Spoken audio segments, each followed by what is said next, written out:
আপনারা দেখছেন বার্তা এক নজর। পুজোর আগে আবারও ব্রাউন সুগার উদ্ধারে সাফল্য পেল জেলা পুলিশ।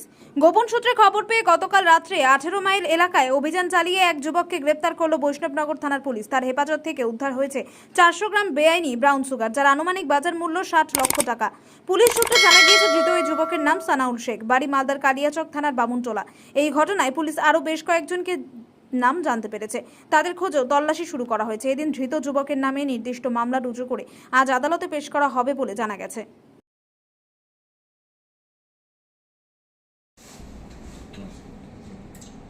একটু দূরে নিয়ে যায়, দূরে নিয়ে যায়।